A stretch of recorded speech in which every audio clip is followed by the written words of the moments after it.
présenter aujourd'hui comment je fais pour sélectionner en fait mes actions, comment je cherche à positionner mes positions en fait. Donc pour tout commencer, j'utilise le site de TradingView. Donc en étant sur TradingView, en fait, j'ai une liste sur mes listes de référence, en fait, ma liste rouge, c'est les actions que j'ai actuellement. Donc là, on a toutes les actions que j'ai actuellement. Donc après, on a la liste de 10K à 100K, ça c'est ma liste des cryptos. Ma liste des cryptos surveillance, ma liste de surveillance, ma liste de futurs achats et ma liste prioritaire. Là, on a mes cryptos qui sont actuellement dans mes portefeuilles. Là, j'ai mon PEA et là, j'ai mon portefeuille IPTR. Donc en fait, pour sélectionner en fait une action, c'est très simple. Là, vous ouvrez le screener du TradingView. Une fois que le screener est ouvert, moi j'ai déjà mon filtre de décision qui est. Donc là, vous choisissez. Donc moi, ce que je fais en général, je mets des PE, hop, configuration manuelle, de 0 à 25. On applique. Donc toutes les actions qui sont déjà dans les listes, en fait, elles sont déjà référencées par rapport à leur ratio bénéfice en capitaux. Donc moi, ce qui m'intéresse, en fait, c'est les RSI. Donc là, je cherche des RSI en dessous de 40. Donc là, actuellement, comme vous pouvez voir, là sur ma liste que j'ai, ma liste rouge, les actions que j'ai actuellement, j'en ai 3 qui ressortent. Donc là, j'ai le RSI hebdomadaire et là, j'ai le RSI sur la semaine. Donc ça, journalier, la semaine. Là, j'ai mes PE. Donc là, par exemple, vous pouvez voir sur Appelé de matériaux, si vous cliquez dessus, Appelé de matériaux, il est là. Hop, vous ouvrez le graphique.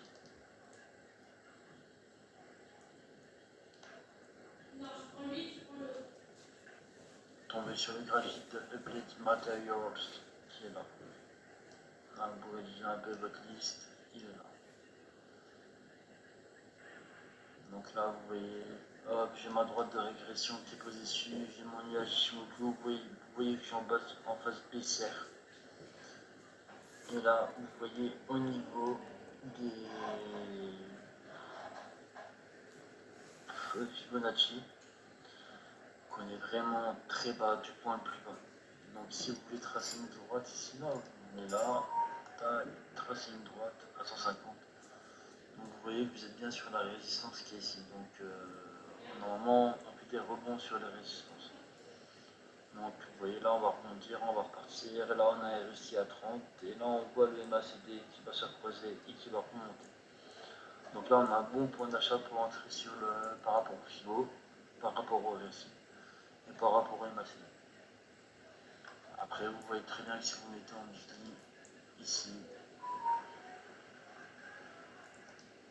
tac, on est pas mal, là, vous redescendez votre droite de régression, là, ça regardez ici, tac, cliquez sur modèle. Donc vous voyez, sur le weekly, on est pas mal. Quoique on pourra attendre encore un peu que ça vienne rebondir un peu plus bas encore, on n'est pas sûr. Si on veut vraiment attendre, on peut attendre le RSI qui est à 30. Donc là, ce que vous pouvez faire, vous mettez une alerte ici au RSI à 31, à ça près, hop, ajouter une alerte. Voilà. Et là, vous avez une alarme sur le RSI à 31, qui est là. Donc ça veut dire que si ça descend encore un petit peu au niveau du 31, tac, ça va atteindre la ligne jaune qui est ici, ça veut dire mes points de résistance qui sont là. Et là, ça va aller.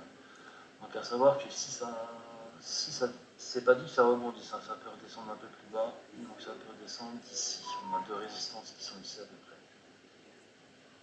Donc ça peut redescendre ici. Et après on sera ici.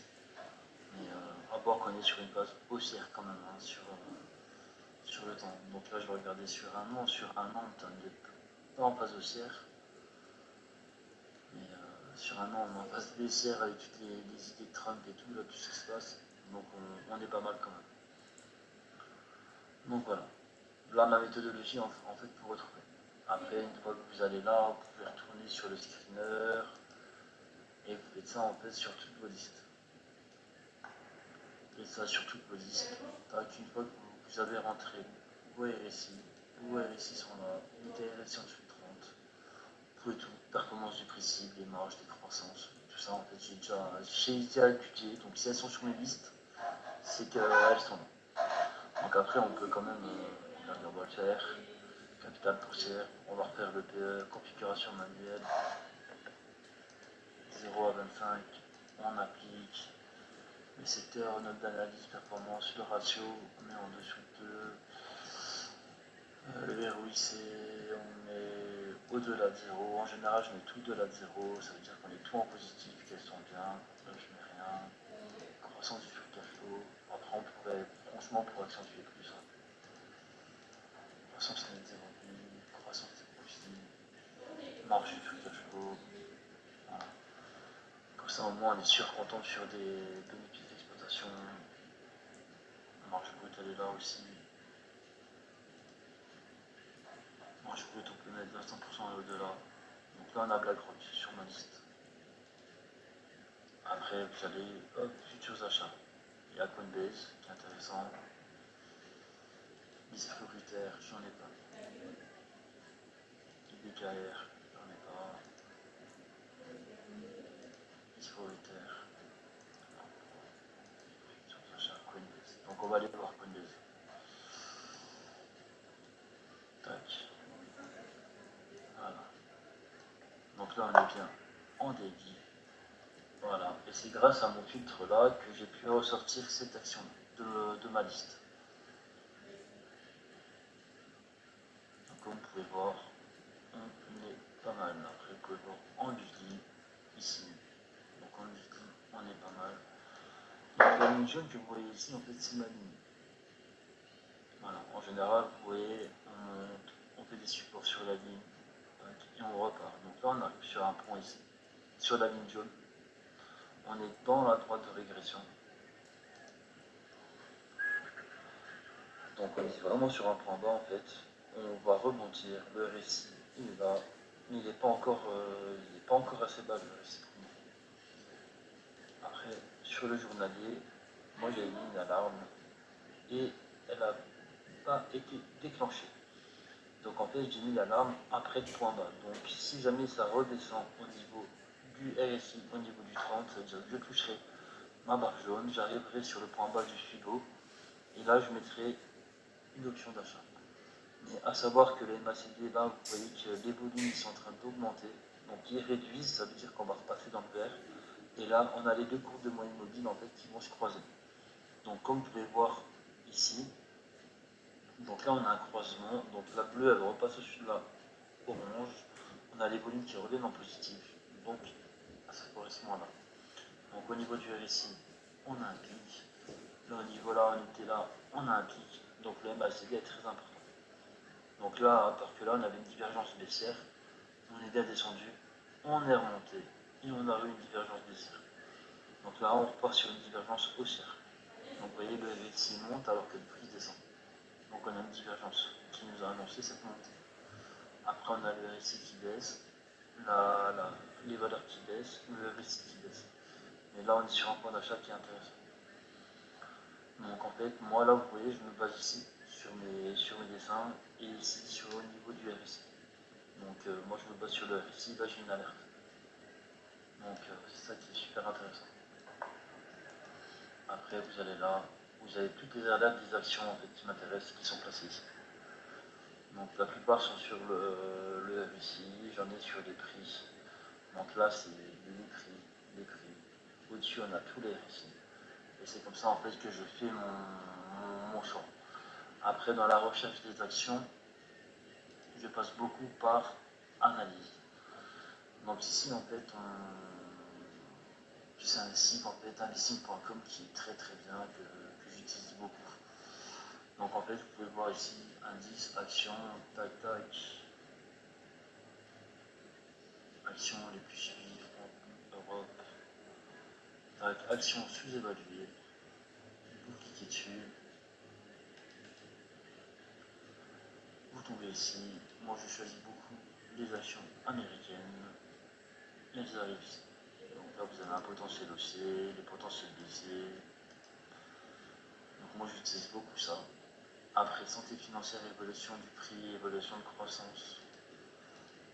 Je m'intéresse à celles qui ont des très bons à peu près partout. Donc là on voit Merck. Hein. là, je choisis sur un an.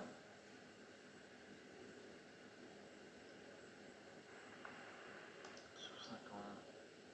Ah, comme par hasard, ça marche pas. Puis les valeurs sur un mois. Je fais graphique.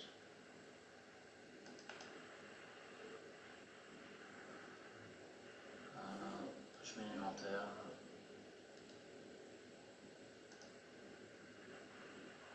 Donc, on peut voir ici. Donc, sur un an, c'est ici. Là, renversement haussier. Renversement haussier. Si on veut, on rajoute un petit RSI ici qui nous indique où ça en est. Donc, on a le RSI, donc vous voyez, on a un RSI vraiment plus au point bas. Donc là, c'était super intéressant. C'est bon, je l'ai loupé. Donc en fait, voilà, il faut acheter l'action quand vous n'êtes pas sur le RSI ici. Donc d'où l'avantage de mettre TradingView. Et en fait, vous prenez l'action, vous mettez un RSI à 30 ou inférieur à 30. 30 c'est le minimum. Donc vous cliquez, vous pouvez éteindre l'alarme, et dès que vous avez un 30, l'alarme RSI qui se déclenche sur TradingView, vous mettez une position d'achat. Et franchement, c'est ce que je fais, et franchement, ça marche très bien pour mes portefeuilles. Donc là, vous voyez, on a un potentiel aussi de 18%.